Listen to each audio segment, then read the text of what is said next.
Salut à tous. Bah alors, il faut vraiment noter, les amis, cette radicalisation extrême des partisans de la droite, de l'extrême droite israélienne. Tu vois, je veux dire qu'ils soient alors parfois juifs, parfois pas forcément juifs, journalistes, chroniqueurs, tout ce que vous voulez. Je veux dire, c'est vraiment quelque chose à noter. Plus de manifestations, plus le droit de penser. La séquence sur C8 avec Karim Zeribi et Monsieur Tapiro, c'était vraiment lamentable, mais finalement pas étonnant. Parce que là, il s'agit de ce sujet, mais sur bien d'autres sujets, ils ont cette nouvelle forme de bien-pensance, tu vois, agressive. Et il faut bien comprendre qu'en plus, ça fait le jeu de tous ces petits... Bah, par exemple, vous voyez l'attentat d'Arras, ou plutôt, enfin, est-ce qu'on peut appeler un attentat l'acte d'une seule personne, tu vois? Je sais pas. Mais en tout cas, l'acte de ce jeune homme-là, mais comment voulez-vous, en fait, quand vous êtes confronté à ce genre de jeune homme-là, complètement pourri du cerveau, qui est complètement radicalisé, qui pense que le monde est géré par vous savez qui, etc., etc., et qu'en même temps, vous interdisez les moindres manifestations, plus la validation des massacres à Gaza de la plupart des journalistes français, tu vois, chroniqueurs et tout ce que vous voulez.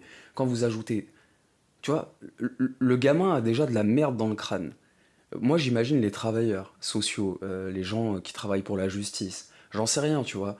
Euh, que- Quelles armes vous leur donnez en échange? Finalement, on peut même plus regarder ces gamins et dire, non mais écoute, tu te trompes, là t'es en train de délirer, ici c'est un pays libre, regarde, là dehors il y a des manifestations, regarde là les gens ils ont le droit de parler, là ils ont le droit de s'exprimer, là tu vois. Et en fait ils sont en train de nous enlever ça. Donc finalement, enfin, nous enlever, moi personnellement, je travaille pas là-dedans, je suis pas dans ce milieu. Mais j'imagine les gens qui travaillent dans ce milieu, qui essayent de remettre certains sur le droit chemin, ou j'en sais rien, hein, je sais pas comment ça se passe, moi. Quelles armes ils ont finalement pour contredire un discours comme certains peuvent avoir, tu vois. Donc voilà, il faut vraiment noter cette radicalisation. Cette séquence avec Karim Zeribi et Tapiro, c'est très, très, très révélateur, hein, parce que vous voyez dans les yeux, en fait, qui a un sourire narquois, qui a le regard malicieux, et qui a l'air à peu près, en tout cas, sincère, tu vois.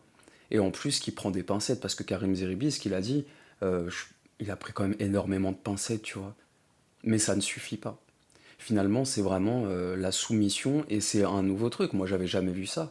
La compassion, mais de force, mais avec agressivité.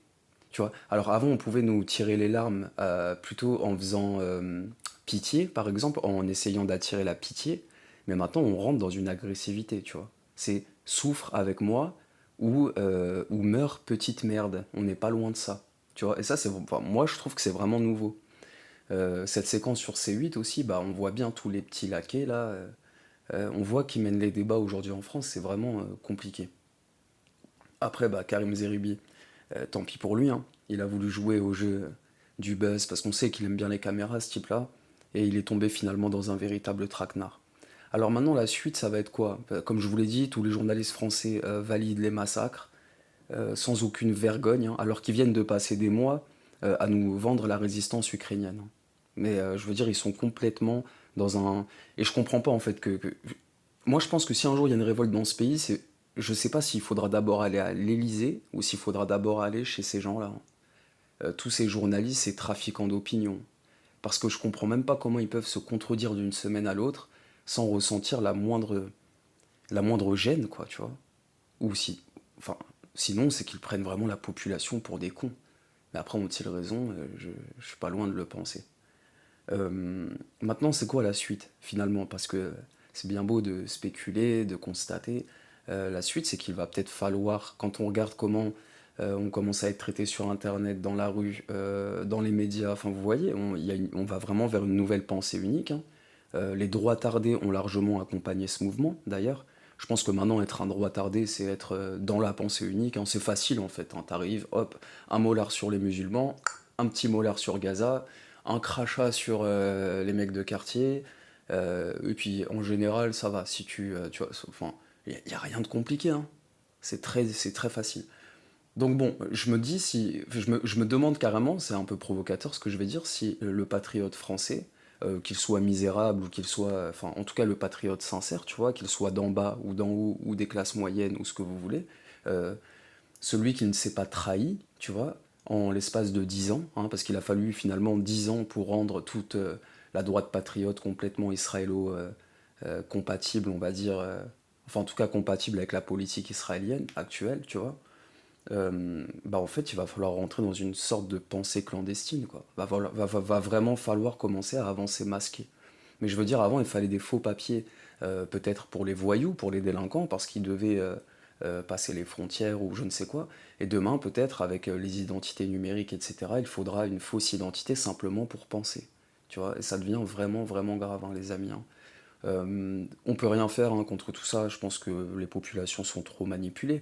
Mais bon, on peut essayer d'imaginer la suite, hein. Parce que là, si vous vous rappelez, il y a 10 ans, comment c'était, comment ça évolue là, toutes les décennies, ça va très vite, hein. Et les nouvelles générations, moi j'ai peur, hein. Ceux qui sont nés avec le Covid, le masque, les gens obéissants qui se signent des attestations pour sortir, le Gabriel Attal qui veut remettre l'uniforme, enfin, je veux dire, on est en train de faire des vrais petits chiens-chiens, des vrais petits toutous, tu vois. Et quand je vois, ouais, c'est vraiment affligeant. Les amis, pour finir, vu qu'on est le week-end, je vais vous conseiller une vidéo. Alors c'est sur le site de Égalité Réconciliation, ça traitera du conflit israélo-palestinien.